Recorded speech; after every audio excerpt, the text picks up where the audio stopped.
Hi guys, நம்மளுடைய trending job சேனல்ல இன்று சத்தமே இல்லாத பார்த்தீங்கன்னா ஒரு நோட்டிபிகேஷன் வந்திருக்குங்க. ஸோ அது பார்த்தீங்கன்னா நீங்க விண்ணப்பிக்க தேவையில்ல. நேரடியா நேர்காணலுக்கு போனா போதும் சொல்லி குடுத்துருக்காங்க. 100% வேலை உறுதின்னு சொல்லி குடுத்துருக்காங்க. ஆனா இதுல பார்த்தீங்கன்னா ஒரு சில கண்டிஷன்ஸ் எல்லாம் இருக்குது. நிரந்தரமான பட்டதாரி ஆசிரியர் வேலைவாய்ப்பு தான். எக்ஸ்பீரியன்ஸ் தேவையில்லன்னு சொல்லி குடுத்துருக்காங்க. இந்த மாதிரி பல விஷயம் பார்த்தீங்கன்னா நம்ம சொல்லிட்டே போகலாம். ஏன்னா அந்த அளவுக்கு பார்த்தீங்கன்னா அந்த ஸ்கூல்ல இருக்குது. ஸோ எக்ஸ்பீரியன்ஸ் தேவையில்லனா அதுக்கு பார்த்தீங்கன்னா ஆல்டர்னேட்டிவா டெட் எக்ஸாம் வச்சிருக்காங்க. அந்த டெட் எக்ஸாம் பேப்பர் டோல் நீங்க பார்த்தீங்கன்னா பாஸ் பண்ணிக்கணும். இந்த மாதிரி பார்த்தீங்கன்னா ஒண்ணுக்கு ஒன்று ரிலேட்டடா பார்த்தீங்கன்னா கண்டிஷன்ஸ் வச்சிருக்காங்க. போட்டி பார்த்தீங்கன்னா உங்களுக்கு ரொம்ப குறைவு. தமிழகத்துல பார்த்தீங்கன்னா 38 மாவட்டத்துல யார் வேணாலும் நீங்க நேர்காணலுக்கு போகலாம்னு சொல்லி கொடுத்துருக்காங்க. நீங்க அப்ளிகேஷன் ஃபார்ம் விண்ணப்பிச்சு அதுக்கு ஒரு நோட்டிபிகேஷன் டேட் கொடுத்து போஸ்ட்ல அனுப்பி அதை வெரிஃபிகேஷன் பண்ணி மறுபடியும் உங்களை லெட்டர் அனுப்பி உங்களை வர சொல்லி மறுபடியும் நேர்காணல் நடத்தி எடுக்கிறதுக்கு பார்த்தீங்கன்னா ரொம்ப ரொம்ப பார்த்தீங்கன்னா டிலே ஆகும். அதனால டைரக்டா நீங்க வாங்க, நம்ம 1 to 1 பேசி பார்த்து நம்ம பார்த்தீங்கன்னா பேசி முடிவு பண்ணிக்கலாம் அப்படிங்கிற மாதிரி பார்த்தீங்கன்னா அந்த ஸ்கூல் சொல்லியிருக்காங்க. ஸோ இந்த வாய்ப்பு பார்த்தீங்கன்னா மிஸ் பண்ணிடாது. இப்போ வாங்க எந்த ஸ்கூலு என்னைக்கு நேர்காணல போகணும், என்ன எடுத்துக்கிட்டு போகணும், A to Z வரைக்கும் நான் பார்த்தீங்கன்னா தெளிவாக சொல்றேன்.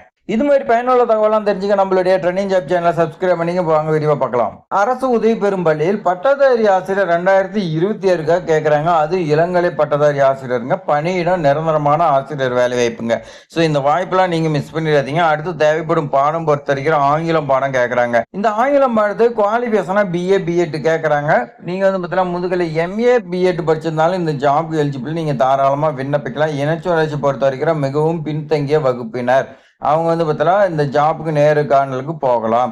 சம்பளம் அரசு விதிகள் படி இருக்குன்னு சொல்லி கொடுத்துறேன். பேப்பர் 2ல நீங்க பாஸ் பண்ணிருக்கணும். டெட் எக்ஸாம் பேப்பர் 2ல நீங்க பாஸ் பண்ணியிருந்தா இந்த ஜாப் எலிஜிபிள். பாஸ் பண்ணீங்க ரொம்ப ரொம்ப பார்த்தீங்கன்னா தமிழகத்துல குறைவே. அவங்களாம் போகும்போது பார்த்தீங்கன்னா அவங்க நேர்காணலே இல்லாம கூட எடுக்கலாம். ஸோ எத்தனை பேர் போறீங்களோ அதுக்கு தகுந்த மாதிரி தான் அவங்க நேர்காணல் கண்டக்ட் பண்றதை என்னங்கிறத அவங்க பார்த்தீங்கன்னா முடிவு பண்ணிக்காங்க. ஸ்கூலுக்கு போனா தான் தெரியும். ஸோ நேர்காணலுக்கு போகும்போது என்னென்ன எடுத்துக்கிட்டு போகணும், 10ஆம் வகுப்பு மதிப்பெண் சான்றிதழ், 12ஆம் வகுப்பு மதிப்பெண் சான்றிதழ், டிகிரி அண்டு டிசி கேட்குறாங்க.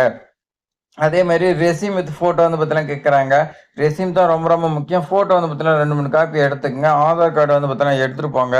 வேறு பார்த்தீங்கன்னா எக்ஸ்பீரியன்ஸ் சர்டிஃபிகேட் உங்கள்கிட்ட இருந்துச்சுன்னா எடுத்துகிட்டு போங்க. இல்லைன்னா நீங்கள் பார்த்தீங்கன்னா விட்டுருங்க. சாதி சான்றிதழ் கேட்குறாங்க. இனச்சுழற்சி கேட்க இதர சான்றிதழ் ஏதாவது கம்ப்யூட்டர் கோர்ஸ் எக்ஸ்ட்ரா ஏதாவது படிச்சிருந்தீங்களா கேட்குறாங்க. டேட் எக்ஸாம் பேப்பர் பண்ணுறதுக்கான சர்டிஃபிகேட் எடுத்துருப்பாங்க. உங்களுக்கான நேர்காணல் 9/3/2026. ஸோ இது பார்த்தீங்கன்னா அவசரமான செய்தின்னு சொல்லலாம். ஏன்னா நாளைக்கு பார்த்தீங்கன்னா நடைபெறுது. உடனடியாக நீங்கள் பார்த்தீங்கன்னா என்னென்ன டாக்குமெண்ட் எல்லாமே நீங்கள் பார்த்தீங்கன்னா ப்ரிப்பேர் ஆகிங்க. நேர்காணல் நடைபெறும் முகவரி பொறுத்த வரைக்கும் செயலாளர் முத்தையா பிள்ளை நினைவு மேல்நிலைப்பள்ளி, கம்பம், தேனி மாவட்டம் 625516. இந்த பின்கோடு இந்த அட்ரஸில் தான் உங்களுக்கு நேர்காணல் பார்த்தீங்கன்னா நடைபெறுது. காலையில் 10 மணிக்கு பள்ளியோட வளாகத்தில் பார்த்தீங்கன்னா உங்களுக்கு நேர்காணல் நடைபெறுன்னு சொல்லி கொடுத்துருக்காங்க. இந்த அருமையான வாய்ப்பை பார்த்தீங்கன்னா மிஸ் பண்ணிடாதீங்க. ஏன்னா தேனி மாவட்டத்துக்கு பார்த்தீங்கன்னா நிறைய ஜாப்ஸ் வந்துட்டு இருக்குது. தேனி மாவட்டத்துக்கு பார்த்தீங்கன்னா ஃபுல்லாக நிரப்ப சொல்லி அப்ரூவல் கொடுத்துறாங்களா என்னன்னு தெரியல. மேக்ஸிமம் பார்த்தீங்கன்னா நம்மளோட சேனல் தேனி மாவட்டத்துக்கு தான் அதிக வாய்ப்பு அதிக வேலை வாய்ப்பு வந்துட்டு இருக்குது. ஸோ மற்ற மாவட்டத்துக்குலாம் பார்த்தீங்கன்னா எப்போ அப்ரூவல் கொடுத்து எப்போ ஃபில் பண்ணுறாங்கன்னு தெரியல. அப்படி வந்துச்சுன்னா நம்மளுடைய ட்ரெண்டிங் ஜாப் சேனல் உடனுக்குடன் வந்துகிட்டே இருக்கும். அதெல்லாம் நீங்கள் மிஸ் பண்ண விடானா சப்ஸ்கிரைப் பண்ணி பெல் சிம்பிளை கிளிக் பண்ணி வச்சுக்கோங்க. உங்களுடைய ஃப்ரெண்ட்ஸுக்கெல்லாம் ஷேர் பண்ணுங்கள். ஒரே ஒரு லைக் பண்ணிங்க. தேங்க்ஸ் ஃபார் வாட்சிங்.